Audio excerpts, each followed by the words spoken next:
இனி நீ சக்சஸ்க்காக போடுற ஒவ்வொரு கையெழுத்துக்கும் நான் உனக்காக வாங்கின இந்த பேனாவில தான் போடணும்.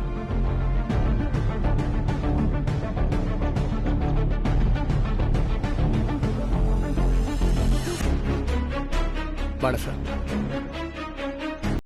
இந்த உனக்காக நான் வாங்கின லிமிடெட் எடிஷன் வாட்ச்.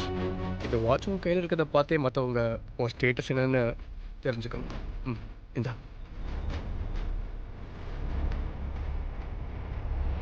தேங்க்ஸ்.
ஒரு நிமிஷம் வாங்கல.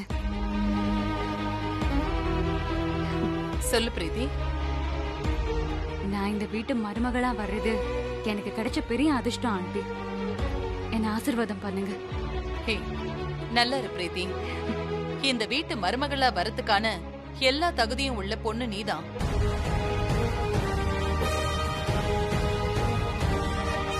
உனக்காக தான் இந்த ஃபேமிலி இத்தனை நாளா வெயிட் பண்ணிட்டு இருந்தது. நீதான் இந்த வீட்டோட பெர்ஃபெக்ட் மருமக.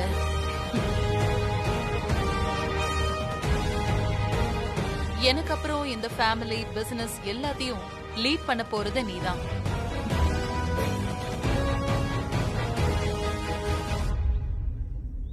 மேடம், மேரேஜ் டேட் ஃபிக்ஸ் பண்ணிட்டீங்களா மேடம்? அதெல்லாம் இன்னும் முடிவு பண்ணல. இன்னொரு நாள் சொல்றோம்.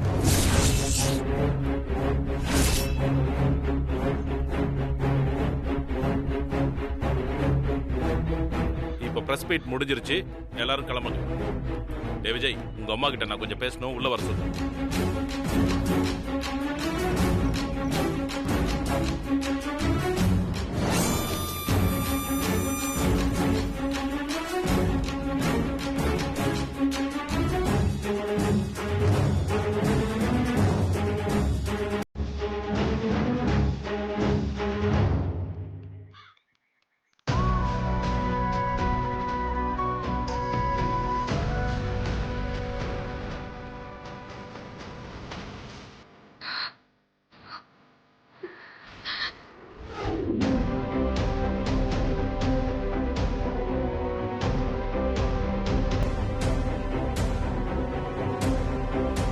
டேய், என்ன ஒரு மனுஷனாவே இந்த வீட்ல யாரும் மதிக்கலடா.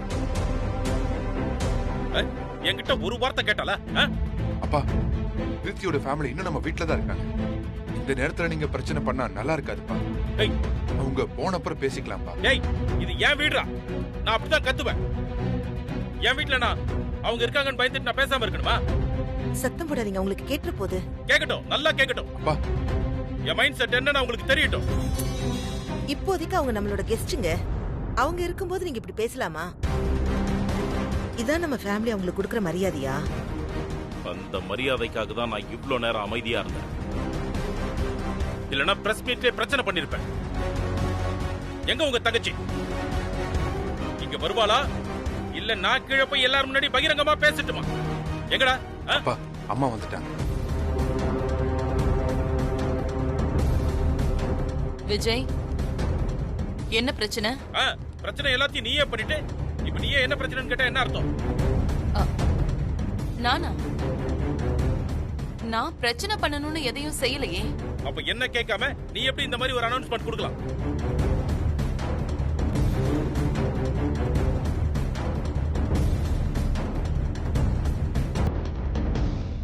இது வரைக்கும் நான் உங்களை கேட்காம நம்ம ஃபேமிலியில நான் எந்த முடிவும் எடுத்ததில்ல.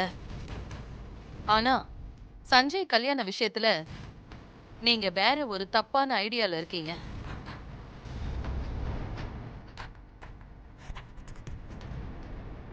இத சொன்னா நீங்க கேட்க மாட்டீங்கன்னு எனக்கு தெரியும். அதான் நான் சொல்லல. அதுக்காக உன் இஷ்டத்துக்கு யாரோ ஒரு பையனையும் பொண்ணையும் இந்த வீட்டு மருமகள்னு அனௌன்ஸ் பண்ணுவியா? அவங்க யாரோ ஒருத்தவங்க இல்ல, பல வருஷமா எனக்கு தெரிஞ்ச ஃபேமிலி. பிரீத்தி, அபி 2 பேரையுமே எனக்கு சின்ன வயசுல இருந்தே தெரியும். நம்மளோட ஸ்டேட்டஸ்க்கும் நம்ம பசங்களோட ஃபியூச்சருக்கும் இதுதான் சரியான சம்பந்தம். அப்படின்னு நீ நினைக்கிற? அது சரியா இருக்கணும்னு அவசியம் இல்லை. ஏன் சரியா இருக்காது? ஏன்னா அவசரத்திலையும் ஈகோலையும் எடுக்கிற எந்த முடிவும் தப்பா தான் இருக்கும். நான் அவசரப்பட்டு எந்த முடிவும் எடுக்கல. நல்லா நிதானமா யோசிச்சுதான் இந்த சம்பந்தத்தை நான் பேசி முடிச்சிருக்கேன். இப்படிதான் அந்த சகுந்தலா பையனையும் அவசரமா மானசாத்து பேசி முடிச்சேன். கடைசியில என்னாச்சு?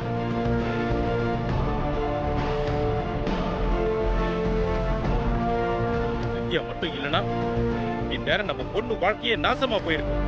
ஒரு தடவை நடந்த தப்பு திரும்ப நடக்காது. இந்த ஃபேமிலி நீங்க நினைக்கிற மாதிரி இல்ல. அவங்க நம்ம பொண்ண நல்லா பாத்துப்பாங்க, எந்த பிரச்சனையும் இருக்காது. அதுக்கு உன்னால உத்தரவாதம் கொடுக்க முடியுமா?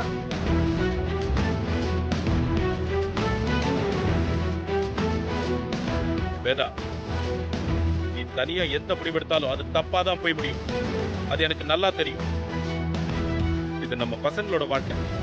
இதுல உன் ஈகோ எல்லாம் காட்டாது. எனக்கு எந்த ஈகோவும் இல்ல. என்னோட பசங்க ஃபியூச்சருக்கு எது நல்லதா இருக்குமோ அதை தான் நான் பண்ணிட்டு இருக்கேன், அவ்வளவுதான். அவங்களுக்கு நீ நல்லது பண்றதாவே வச்சு போ. ஆனா வாழ போறது இவங்க 2 பேர் தானே. இவங்களுக்கு விருப்பமா இல்லையான்னு ஒரு வார்த்தை இவங்களை கேட்டியா? ஏன் பசங்களை பத்தி எனக்கு நல்லா தெரியும். அவங்க என் பேச்சை மீறி எதையும் செய்ய மாட்டாங்க. உன் பேச்ச மீற மாட்டாங்கதான். அதுக்காக கல்ல கட்டி கிணத்துல இறக்கிடுவியா?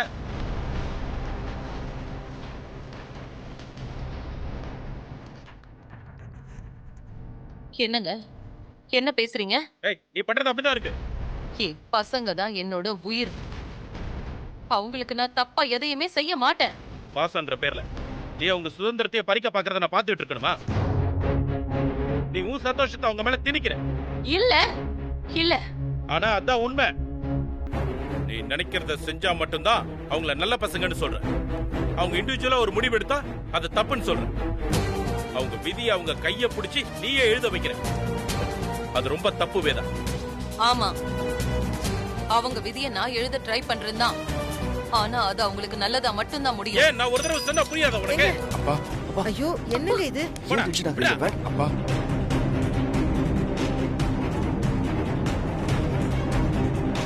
ஏன் இப்படி சண்டை போட்டுட்டு இருக்கீங்க? நானா சண்டை போட்டுக்கிட்டு இருக்கேன்? உங்க தங்கச்சி கிட்ட சொல்லுங்க.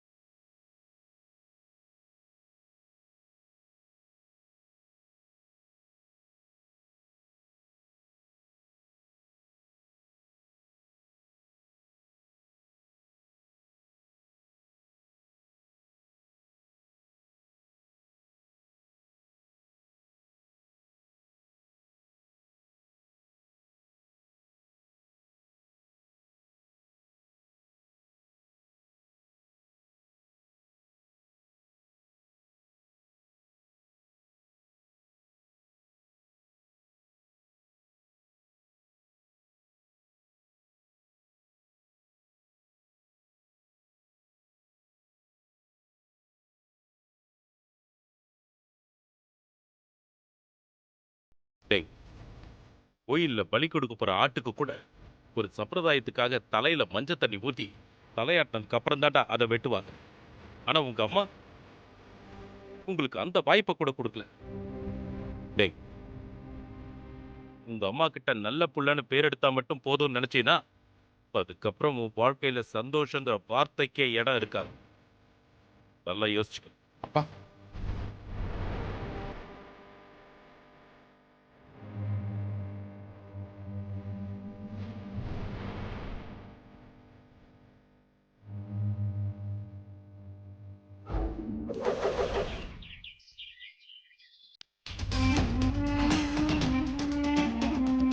நான்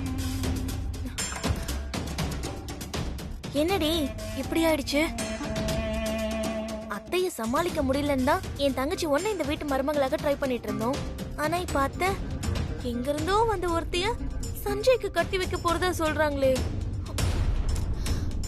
அவ சாதாரண ஆளா இருந்தா கூட பரவாயில்ல, அவ என்னமோ அத்தைக்கு ஈக்குவலா படிச்சிருக்கா. அவங்கள விட கிரிமினலா யோசிக்கிறவளா இருப்பா போல இருக்கே.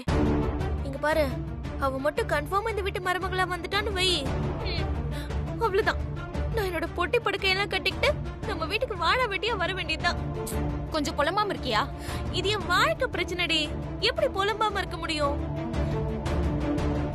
என் வாழ்க்கையும் இதுலதான் இருக்கு. நான் விட்டுற மாட்டேன். இந்த கல்யாணம் கண்டிப்பா நடக்காது. ஏய், எதை வச்சு சொல்ற? இந்த கல்யாணத்துல சஞ்சய்க்கு கொஞ்சம் கூட விருப்பம் இல்லக்கா. அந்த பிரீத்தி அவனுக்கு சுத்தமா பிடிக்கல. ஆன்ட்டி வேணா அவளை பெருசா நினைக்கலாம், ஆனா சஞ்சய் என்னையும் அவளையும் ஒரே கேட்டகரியில தான் வச்சிருக்கான். அதனால அவனே ஏதாவது பிளான் பண்ணி இந்த கல்யாணத்தை கண்டிப்பா நிறுத்துவான். அத பத்தி நாம கவலைப்பட வேண்டாம். நம்மளோட ஃபுல் ஃபோக்கஸும் வித்யா மேல மட்டும்தான் இருக்கணும். ஏன்னா சஞ்சய் அவளதான் விரும்புறான். அவளை அந்த இடத்துல இருந்து தூக்கிட்டு நான் போய் அந்த இடத்துல உட்காரணும். ஆனா அவதான் ஆணி அடிச்ச மாதிரி இந்த வீட்டுல ஸ்ட்ராங்கா உட்கார்ந்துருக்காளே, அவளை இந்த வீட்டை விட்டு அனுப்புறதே கஷ்டம். இதுல நீ எப்படி சஞ்சய் நெருங்குவ? அதான் நமக்கு பிரீத்தின்னு ஒரு புது ஆயுதம் கிடைச்சிருக்கே. அவளை வச்சு வித்யாவை காலி பண்ணுவோம்.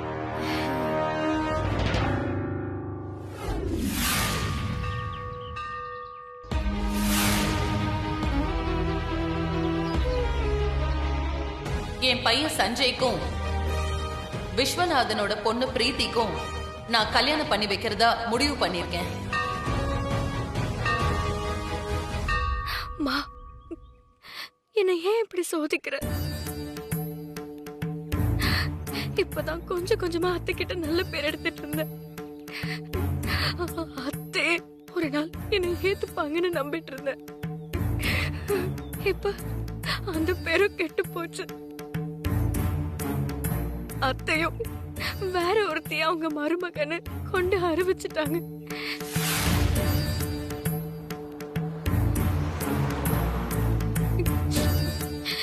இனி நான் என்ன பண்றது?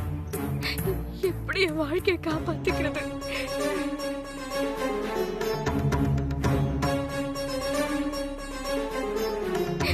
யாரையும் பிரிக்காம யாருக்கும் கஷ்டத்தை கொடுக்காம சஞ்சயோட பொண்டாட்டியா நான் எப்படி அந்த வீட்டுல வாழ்றது?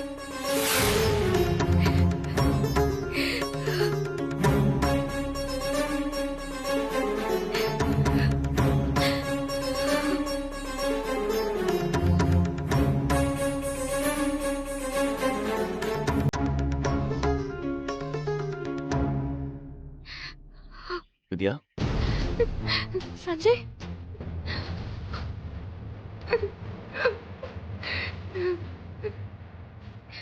வித்யா இங்க பாரு.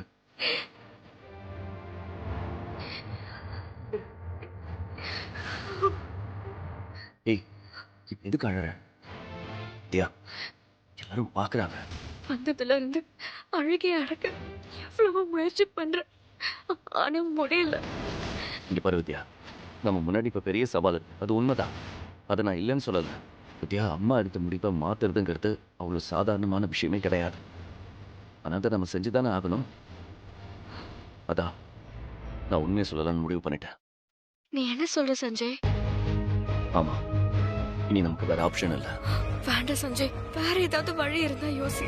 இதுக்கு மேல வேற எந்த வழியும் இல்ல. இது ஒண்ணுதான் வழி. இதை தவிர வேற எந்த காரணத்தை சொல்லியும் கல்யாணத்தை நிறுத்த முடியாது. அது எனக்கு நல்லாவே தெரியும். இங்க பாரு, நீ பயப்படாத, நான் உன் கூட இருக்கேன். நாம சேர்ந்து வாடுறதுக்காக எந்த எக்ஸ்ட்ரீமுக்கும் போவேன். வா, வீட்டுக்கு போய் இப்பவே உண்மையை சொல்லலாம். என்ன பிரச்சனை வந்தாலும் ஃபேஸ் பண்ணுவோம். வா.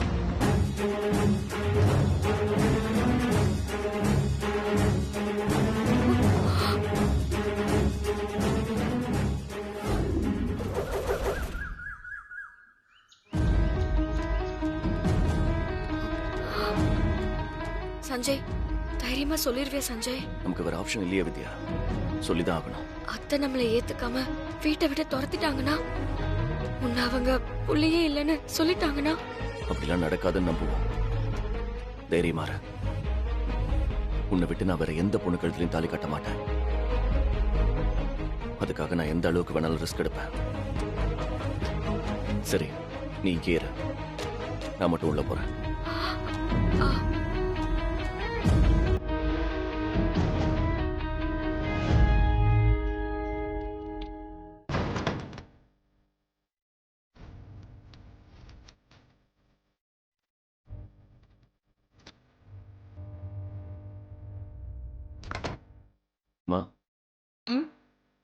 சொல்லு சஞ்சய். பிஸியா இருக்கீங்களாம்மா? அக்கவுண்ட்ஸ் பார்த்துட்டு இருக்கேன். சரிம்மா, நான் அப்புறம் வரேன்.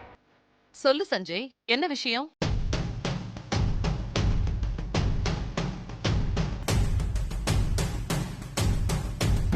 உங்ககிட்ட ஒரு 10 நிமிஷம் தனியா பேசணுமா? நீங்க ஒர்க் முடிச்சுட்டு சொல்லுங்க. ஒன்ன விட எனக்கு வேற ஒண்ணும் பெருசு இல்ல சஞ்சய். இதெல்லாம் நான் அப்புறமா பாத்துக்கிறேன். நீ சொல்லு, என்ன விஷயம்?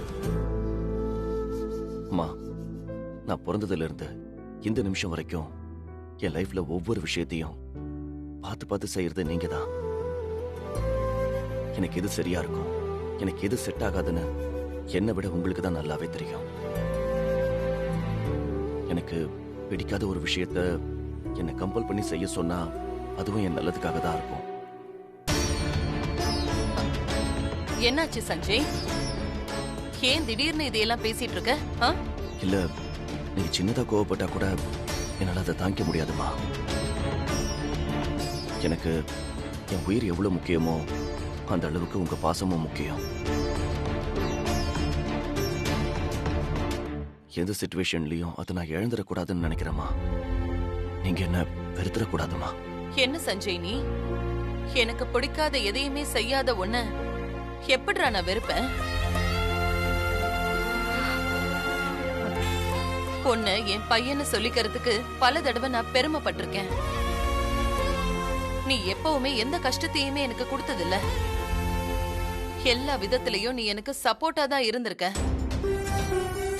இனிமே எப்பவுமே நீ அப்படிதான் இருப்பங்கிற நம்பிக்கையும் எனக்கு இருக்கு. அந்த நம்பிக்கை தான் எனக்கு பயத்தை கொடுக்குது. அதுக்கு நான் தகுதியான ஆளான்னு எனக்கே சந்தேகமா இருக்குமா. அம்மா, என் மேல உங்களுக்கு ஒரு துளி கூட சந்தேகம் இல்லையா? நான் சொன்ன ஒரே ஒரு வார்த்தைக்காக நீ உன்னோட பேஷனை தூக்கி போட்டுட்டு காலேஜ்ல ஜாயின் பண்ண. நான் ஊர்ல இல்லாத நேரம் காலேஜுக்கு வந்து பிரச்சனைய சமாளிச்சு என் கௌரவத்தை நீ காப்பாத்திருக்க. அப்படிப்பட்ட ஒன்ன நான் எப்படி சஞ்சய் சந்தேகப்படுவேன்?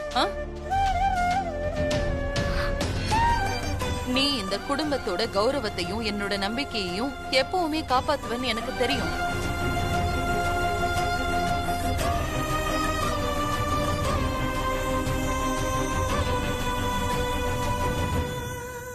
பேச வந்த விஷயத்தை விட்டுட்டு வேற எதையோ பேசிட்டு இருக்கோன்னு நினைக்கிறேன். நீ சொல்ல வந்த விஷயத்த சொல்லு. அம்மா, நான் என்ன கேட்டாலும் செய்வீங்களா? சஞ்சய், நீ கேட்டு நான் எதை முடியாதுன்னு சொல்லிருக்கேன். எதுவா இருந்தாலும் தயங்காம கேளு. நீங்க பிரீத்திக்கு எனக்கும் கல்யாணம் பண்ணி வைக்கிறதா பிரஸ் மீட்ல அனௌன்ஸ் பண்ணீங்கல்லம்மா? ஆமா, உனக்கு அது சர்ப்ரைஸா இருக்கட்டுமேனு தான் லாஸ்ட் மினிட் வரைக்கும் நான் அதை யார்கிட்டயுமே சொல்லல. பிரீத்தி தான் உனக்கும் நம்ம குடும்பத்துக்கும் பெர்ஃபெக்ட்டான பொண்ணு. ஃபேமிலி பிசினஸ்னு ரெண்டையுமே பேலன்ஸ் பண்ற திறமை அவகிட்ட இருக்கு.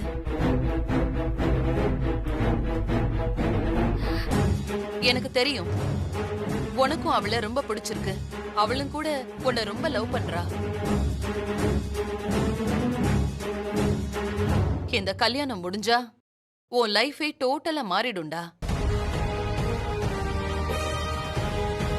உங்க அப்பா மாதிரி நன்றி கடனுக்காக படிக்காத ஒரு பொண்ணை உனக்கு கட்டி வச்சா உன் லைஃப் என்ன ஆகும்?